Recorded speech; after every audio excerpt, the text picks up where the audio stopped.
We're going to start with our opening prayer.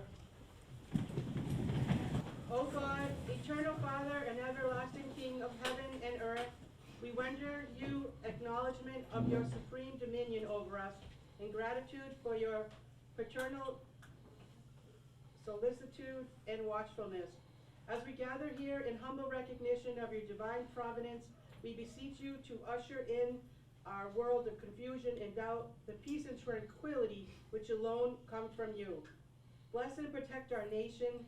Be merciful to our honored dead, in memory of whose valor, courage, and heroism inspires us to noble action and to eternal vigilance in the preservation of our priceless liberty and inalienable rights to enduring happiness. Guide and direct our minds to a thorough understanding of our duties to you, to our country, and to one another. Awaken in our hearts the desire and the will to accomplish the ideals for which this nation exists, so that our determination and endeavor there may emerge a better world, a world founded upon faith and understanding, a world dedicated to preserving individual rights and the dignity of each person, a world of tolerance and justice, a world intent on loving and serving you, our Lord and Master. Amen. Amen. I could ask for former Commander John Canty to come up.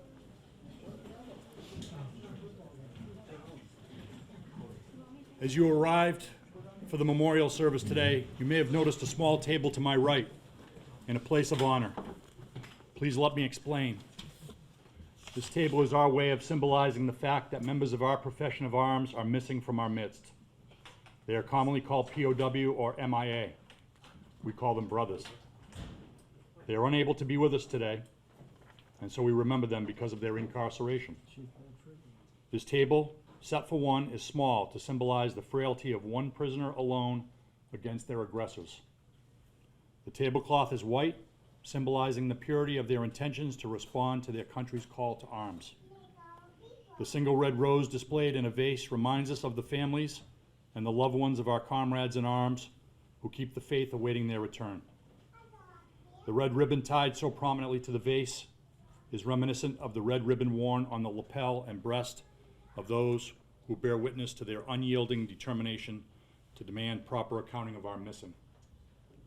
A slice of lemon is on the bread plate to remind us of their bitter fate.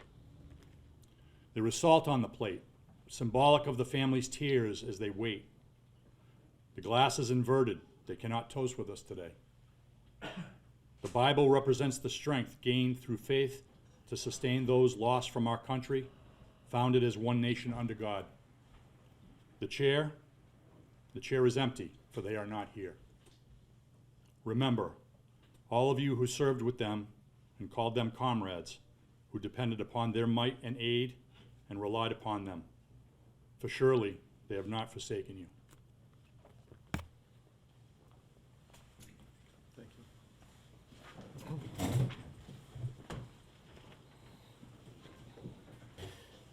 you. Some of you might notice you guys have some of this at the table, at your tables.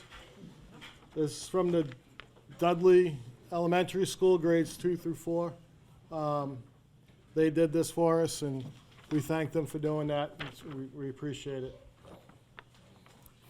Now I'd like to welcome dignitaries, starting with Deputy Chief Corey LeCaire, Mr. Jeff Bridges, Mr. Howard, John Howard, Donnie Berthium, Mr. Peter Durant, and Chief Bedford. It's gonna be a long night. It's gonna be a long night for me. It is. Go get one of those rum and cokes, buddy. I'm swimming with Jack right now. I think I might need some more. Before I turn this over, I'd like to say a little. I wrote up a little speech. Take a few minutes. Ladies and gentlemen, honored guests, fellow citizens, Today we gather to reflect upon and express our deepest gratitude for the brave men and women who have served in the armed forces of our great nation. Veterans Day is a day of remembrance, a day to honor the sacrifices made by those who have donned the uniform and defended the values we hold dear.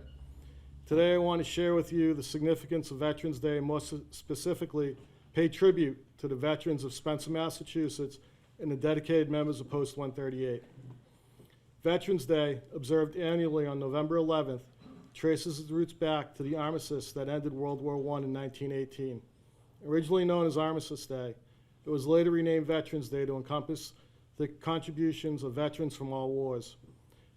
This day serves as a poignant reminder of the courage, dedication, and sacrifice exhibited by our servicemen and women. In the heart of Massachusetts, in the town of Spencer, we find a community that has contributed its fair share to the proud legacy of American veterans. Spencer's sons and daughters have answered the call to serve, leaving the comfort of home to safeguard the freedoms we hold dear. Today we acknowledge and express our gratitude to the veterans of Spencer for their selfless commitment to our nation. Post 138, a pillar of the community, stands as a testament to the enduring spirit of service. This post, composed of veterans who have served in various conflicts, embodies the camaraderie and shared experiences that bind those who have worn the uniform. Through their collective efforts, Post 138 not only preserves the memory of fallen comrades, but actively contributes to the well-being of the community they have sworn to protect. The importance of Veterans Day cannot be overstated. It is a day to recognize the tremendous sacrifices made by our veterans and their families. It is an occasion to express gratitude to those who have faced unimaginability, leaving loved ones behind to defend our safe way of life. Veterans Day is a symbol of unity, a day when we set aside our differences to honor the common thread that binds us all, the love of country and the pursuit of freedom. As we stand here today, let us remember that freedom is not free. It comes at a cost, paid by the brave men and women who have served in uniform. Their sacrifices echo through history, reminding us that the liberties we enjoy are a direct result of their dedication and valor. In conclusion, let us carry the spirit of Veterans Day beyond this gathering. Let us actively support our veterans, ensuring they receive the care, respect, and opportunities they deserve. And the veterans of Spencer, Massachusetts, and members of Post 138, we say thank you. Thank you for your service, your sacrifice, and your unwavering commitment to our nation. May your courage inspire us all to stand strong and united in the face of challenges, just as we've done throughout history. Thank you, and may we never forget the debt and gratitude we owe to our veterans.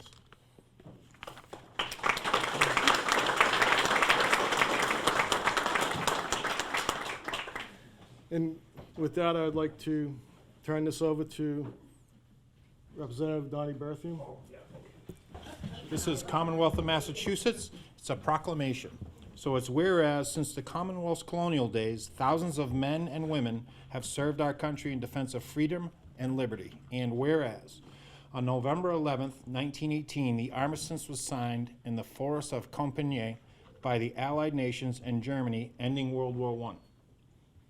The war to end all wars, after 4 years of conflict. And whereas since that day, every November, AZAC people from around the nation have gathered to honor our veterans, and whereas there are approximately 300,000 veterans living in Massachusetts, and whereas today we are reminded of the great sacrifice and contributions our veterans have made to our country, and whereas we honor and salute those who have served our country throughout the generations with honor, patriotism, and courage. And whereas it is appropriate that all Massachusetts citizens remember the bravery of those who served their country so that their dedication and sacrifice served as a reminder as the cost of our freedom. And whereas in November 2023, the world will commemorate the 105th anniversary of the armistice that ended the fighting in World War I at 11 a.m., November 11th, 1918, the 11th hour of the 11th day of the 11th month. I therefore now, Maura Healy, Governor of the Commonwealth of Massachusetts, do hereby proclaim November 11th, 2023 to be Veterans Day. You want me to roll right into it? So I gotta stay up here, so, so thank you, everybody.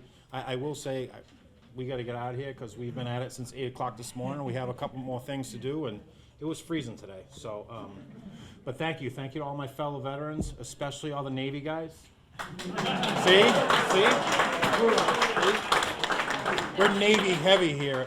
Here and in Barry, they're all Navy heavy, so it's really good. So when I say that, it's pretty good, but other towns, not so good. But no, thank you so much for coming, and thank you for those nice monuments today. It was nice to get those, and thank you to all the veterans and your time served, especially you, Mr. Booth. Congratulations, right? Thank you.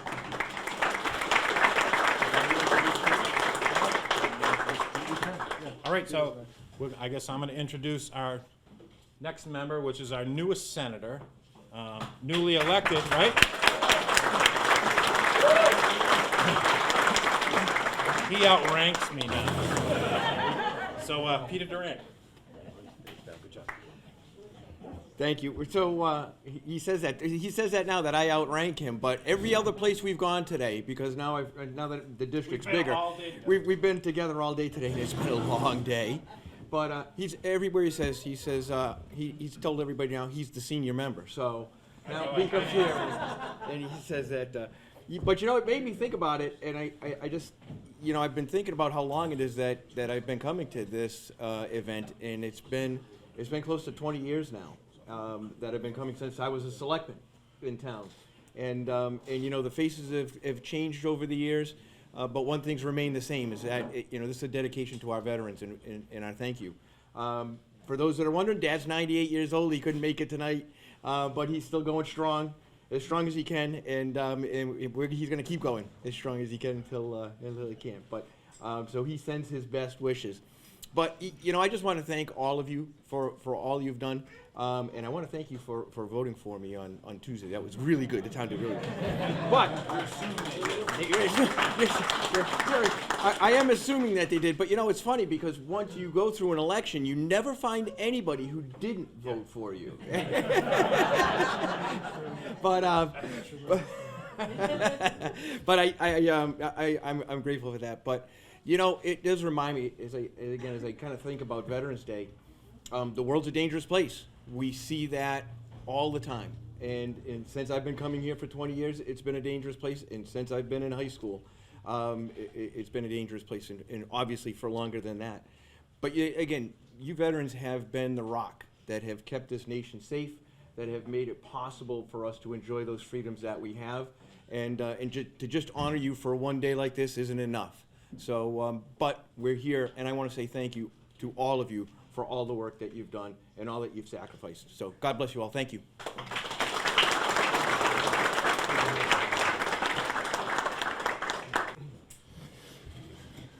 Now, I'd like to ask Mr. Jeff Bridges. Good evening. I'm Jeff Bridges. I'm the town administrator with the town of Spencer. Joining me this evening from the town is Board of Selectmen Chairman John Howard. I'd like to thank the Legion for this invitation this evening. And on behalf of the town, we'd like to thank our veterans and their families for without your service, communities like Spencer couldn't exist. The nation of the United States couldn't exist. So we stand on your shoulders, and you protect our walls, and you've done a great service to us in our communities. So here we are again, November 11th. And here we are again as a species with the entire chronicle of world history and human history laid out before us, and we still can't find the wisdom. We still can't find the wisdom to attain peace as a species in this planet. How sad is that? How sad is that we have to continue to produce veterans? At some point, I pray every day that we join together on Veterans Day to remember all the veterans that served, but particularly the ones that served in the final war, not just the most recent. So God bless you, veterans. God bless your families. And God bless the United States of America.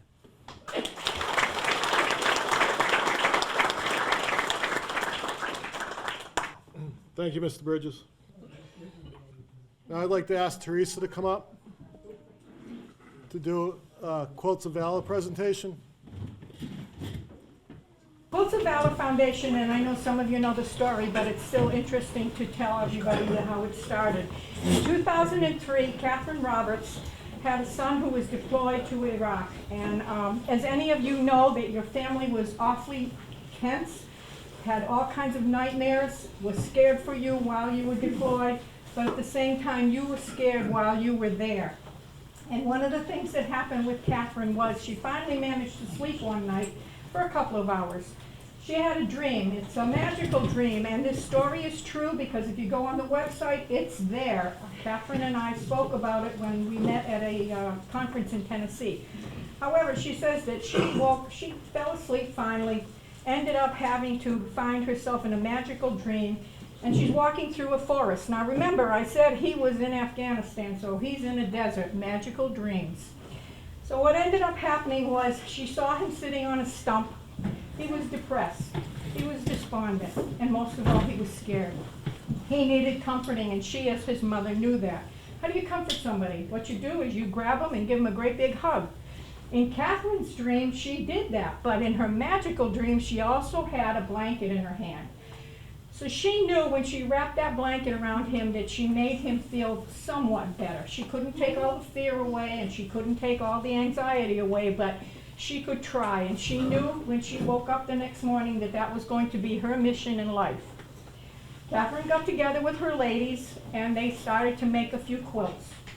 Because they lived in Maryland, they went to Walter Reed, talked to the chaplain and said, could you give out these quilts? We want to be able to honor veterans. We want to make them feel better. We want to comfort them. Well, the chaplain said, half a dozen quilts. Do you realize how big this facility is? And Catherine said, yes, but mother's intuition will always work out.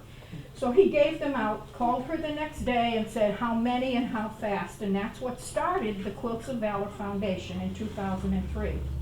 We now have people who get together on Sunday mornings, Sunday afternoons, Friday nights, whenever we can gather. And what they do is take little pieces of material, red, white, blue, gold, sometimes not even those colors, and they put them together and make beautiful tops. The tops are then sent with a batting and a backing to people who have long arm quilting machines, because there is no way that we could have quilted them by hand to get them out to cover all of the vets. We constantly have a list of nominations, and I just want to take the minute to say, if you know a vet who has not gotten a quilt, please go online and nominate them. If you're afraid to do that, contact any of the American Legions, contact me online. I will get them a quilt one way or the other. If they are fragile, do not wait. We don't know what time always has in store for us. So please remember to make sure you do that. We have over 6,000 groups in the United States, Canada, Australia, and England who get together and put these quilts together. We want to cover as many members as we can. Massachusetts has 7 registered groups, but we also have groups of different quilts, guilds, or people who do things at home and donate it to us. We have in Massachusetts the 7 groups that are registered, working on 3 more to get them going. Some of the groups are small, 3 to 5 people. One group now has almost over 25 people. So there's always somebody working on making a quilt. Before I go any further, I want to mention something that it is a poem, and I think it's very important that we remember what you guys have all done for us, what rights we are able to use because of your sacrifice. It's a poem called "It is the Veteran." It is the veteran, not the preacher, who has given us the freedom of religion. It is the veteran, not the reporter, who has given us the freedom of the press. It is the veteran, not the poet, who has given us the freedom of speech. It is the veteran, not the campus organizer, who has given us the freedom to assemble and the right to demonstrate. It is the veteran, not the police, who have given us the right to secure our persons. It is the veteran, not the lawyer, who has given us the right to a fair trial. It is the veteran, not the politician, who has given us the right to vote. I smile and I laugh, but we need to remember that all these people also contribute. It is the veteran who salutes the flag. It is the veteran who serves under the flag. It is the veteran who gave his or her oath to support and defend the Constitution and our nation against enemies foreign and domestic. Is the veteran willing to give his life to protect your freedoms and mine, and whose casket will be covered by the flag. May God bless all of our veterans here, across the United States, and across the world. One of the things that people ask is how or what did I have to do to be nominated for a Quilt of Valor? Nothing, except be touched by war. Don't have to have had a special job. You do not have to have been deployed. You do not have to have been in combat. You do not have to have been injured. One of the things that we know is that the best thing to do is to be touched by war, because that way we know you have had some experience and been touched by war. That is our philosophy. The mission of Quilts of Valor Foundation is to cover service members and veterans touched by war with a comforting, healing Quilt of Valor. Quilt of Valor's original mission was to cover service members and veterans wounded physically and psychologically with comforting and healing Quilts of Valor. No one really liked the word psychologically, so Chaplain John Callerson suggested using touched by war as a replacement. The Foundation's original focus was on young service members. Remember, I said Catherine's son was one of the first to receive a Quilt of Valor. They were from Iraq and Afghanistan. Catherine Roberts recalls the light of inclusiveness she experienced at the Vietnam Veterans Memorial Traveling Wall event in 2009. Catherine's group planned to award Quilts of Valor to the OIF and OEF veterans, but none were present. Patriot Guard veterans were there to ride past the wall on their motorcycles. They received them instead. Catherine recalls that the Vietnam vets said over and over again, "Ma'am, this is the first time in 40 years, and now 50 years, that anyone has ever thanked me for my service." And I hear that often, and I encourage you, if you know a vet, please say thank you for your service, and also add welcome home. Some of them did not get a good welcome home. From then on, any warrior who has been touched by war, no matter when his or her service, could receive a Quilt of Valor, no questions asked. Some in our community regret the removal of the word combat. Others welcome the change as it provides a way to recognize and honor any service member or veteran who has taken the oath of enlistment, vowing that he or she will lay down his or her freedoms for our life and for our country and freedoms. The signer promises to defend against all enemies, foreign and domestic. These Americans vow to give their lives for you and me, no questions asked. We cannot judge what being touched by war means to a veteran. It is different for each, depending on where or when they served. A nurse at Landstuhl Air Force Base, Walter Reed, Topeka, Kansas, a nurse or medic at Dover preparing remains for burial. Each group in the United States sends 2 quilts to Dover to make sure that the people working on the remains coming home get a good thank you from everybody. A general serving in the Pentagon, an infantry soldier serving in a war zone, or just in a humanitarian effort down the street at the local armory. As we award these Quilts of Valor, let us do so not with judgment, but with trust. Trust that these veterans have been touched by war. Those who wear or have worn the uniform are, without question, the most profoundly affected. What started in 2003 with a few quilts now has risen to over 359,727 quilts. It says as of today, but I printed it at the beginning of the week. I'm sure it's more by now. May we continue to cover as many as we can. Thank you for being here today to honor all of our veterans. I have a quilt here, and it is for a veteran. I have a little bit of oh, by the way, I want to show this also. It is a pillowcase. Everybody knows it's a pillowcase. It's a pretty pillowcase, right?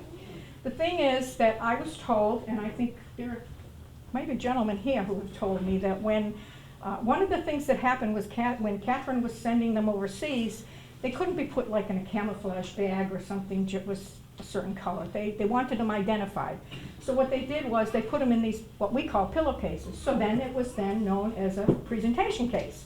And I was also told that when they were stored, some of them were stored in the helicopters, so that when a veteran was picked, or a military member was picked up in the field, they would be wrapped in a quilt, and sometimes that quilt followed them all the way home. You know, base hospital, field hospital, Germany, but they did get them and they did come home. But again, I was told those helicopters that pick up the guys don't have doors.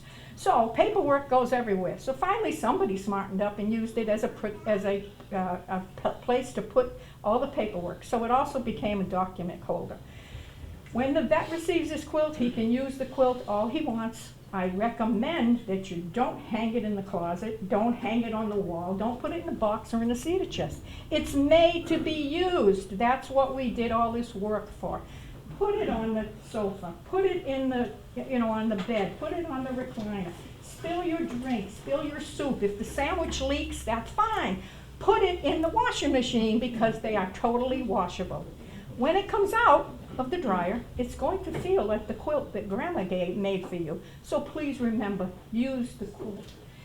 Anyhow, the fellow that we're going to first present a quilt to, I was told that he enlisted right out of high school. He thought that he would probably end up missing the war because he wasn't sure of what was going on. He enlisted in the infantry and thought he would go to Vietnam.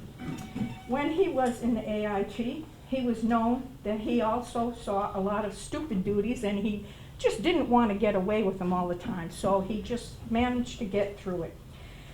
His squad was told that because of his actions sometimes, they had to always get and clean things out before they could probably go out for the weekend. It was pretty nasty at times. And my understanding is that he volunteered to do all the nasty ones so all his guys could be able to go on the weekends that they were supposed to. Now, I don't know all the details. This is what was presented to me. What he actually did, that's something that is his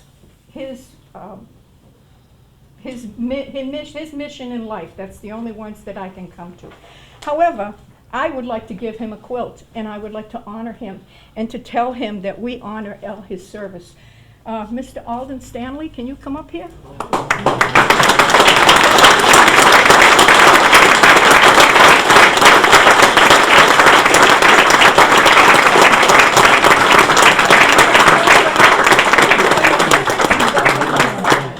Now stay here for a minute. We want to show them your quilt. This is the quilt that was made. Now, as I said, many people make the quilts. This one happened to be made only by a lady named Meredith Momboquette from Palmer, Mass. She worked on it for quite a while, but this is the quilt that we want you to use. We want to wrap you in it, and we want you to know that we thank you for your service.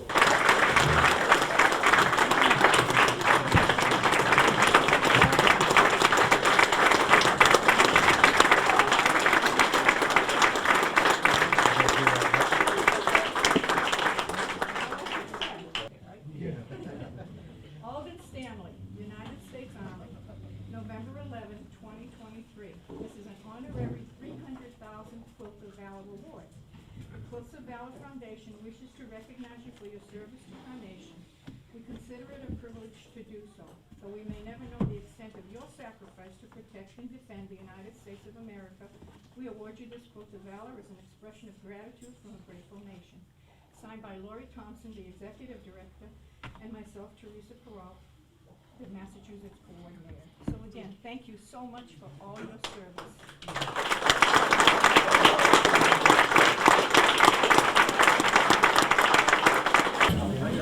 I don't know if all of you know, but Alden's been a big part of this post for many years. And I believe it's been 45 years that you've put into the scouting program here at the American Legion Post. About 45 years. That's amazing. Okay? And I don't know anybody living today that has had that much dedication to scouting and this post for many reasons. So, on behalf, and this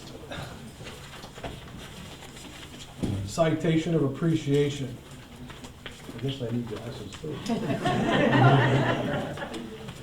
This citation of appreciation is gratefully presented to Alden Stanley in recognition and sincere appreciation of outstanding service and assistance which contributed to the advancement of the scouting program. Presented by Gaudette-Kirk, Post 138, Mass, Department of Massachusetts.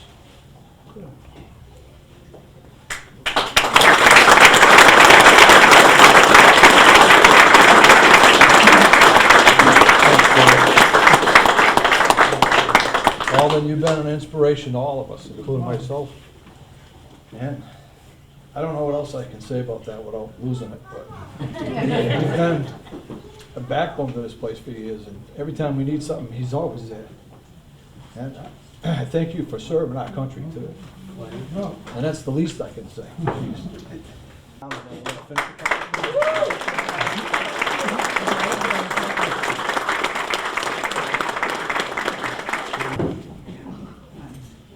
So Legion every year gives out awards for anyone that's done it 50 years as a member of the American Legion. Okay? Yeah, I actually would like to do this one first, but this is a gentleman, unfortunately, he couldn't be here tonight, but Louis Durant. This is a certificate of continuous membership for 75 years.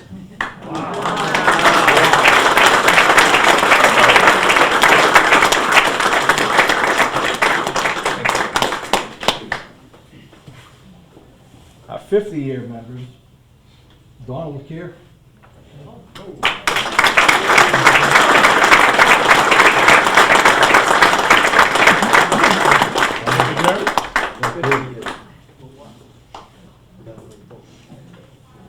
Our next 50-year member,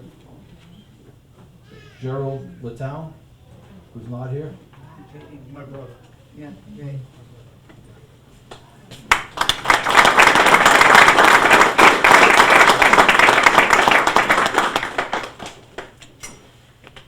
Our next 50-year member and past commander, 50 years, Dan Malash.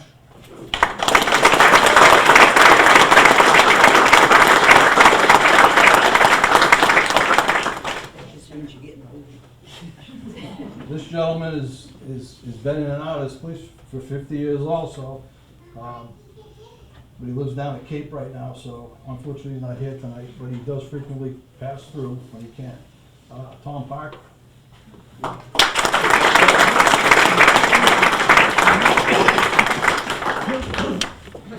50-year member, Edward Pelican.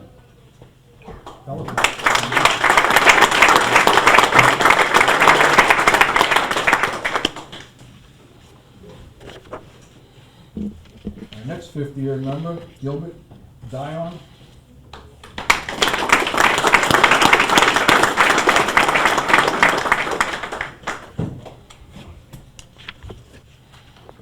Our next 50-year member, James Hebert.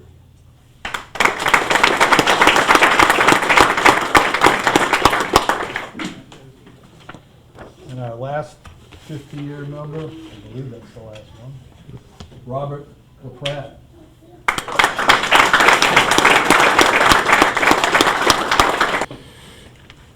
Next, I want to talk about an award that was given to the auxiliary unit here at Post 138. The George L. White Memorial Award was presented to the American Legion Auxiliary Unit 138, Spencer, Mass. Community and Family Fun Day. The American Legion Department of Massachusetts Community Service Committee, Sandra Davis, Scott Connor, the Department Commander and the Community Service Chairman, presented May 2023. This is the award that they were given for a function that they had for the community, which was very well received. And they did a great job with that, and well deserved and well earned.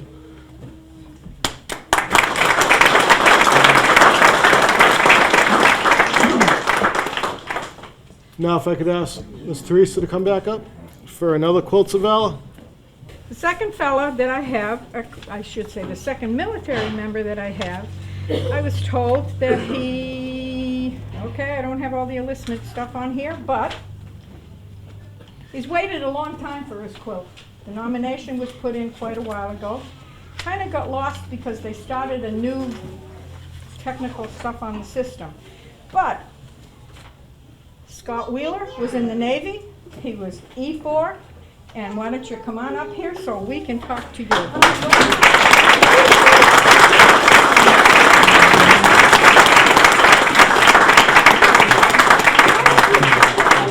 Help me with the quilt. How's that?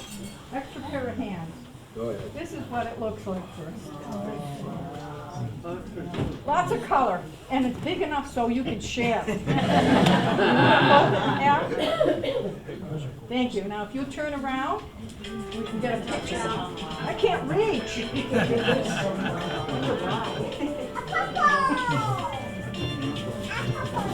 Now, I don't have all the information that I had on the other gentleman, but when did you enter? Right out of high school too? Yeah, right out of high school. Vietnam? No, Okay. Panama. Well, there was still a war there. Thank you very much for your service. Welcome home. Now, I have Scott Wheeler, United States Navy, November 11, 2023. This is an honorary $300,000 Quilt of Valor award. The Quilts of Valor Foundation wishes to recognize you for your service to our nation. We consider it a privilege to do so, though we may never know the extent of your sacrifice to protect and defend the United States of America. We award you this Quilt of Valor as an expression of gratitude from a grateful nation. Signed by Lori Thompson and myself, Teresa Perot, Massachusetts State Coordinator. And I again want to say thank you for your service. Welcome home. And if again, I can't emphasize, in today's climate in the world, we need to cover our vets. We need to remind everybody of what our vets had done for us, whether they did it a long time ago or whether they did it recently. So please, if you know of that, please make sure that you get some kind of information on getting them a quilt. Go anywhere, anytime, and don't wait if they're fragile. Thank you, Scott. Thank you so much, and thank you for waiting.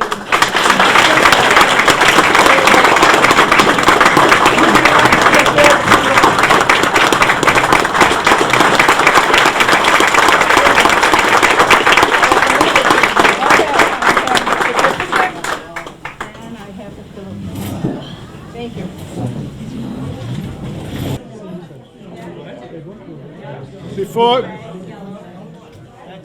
Before I turn this over to Jerry for the closing remarks, I would like to thank the Knox Trail peer leaders. They are the children or the teenagers going around and serving the soup and going to be serving the meals.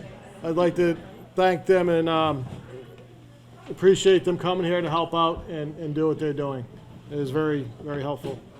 And with that, I turn it over to Post Commander Jerry. This will be short and sweet, but again, I'd like to thank everyone for coming.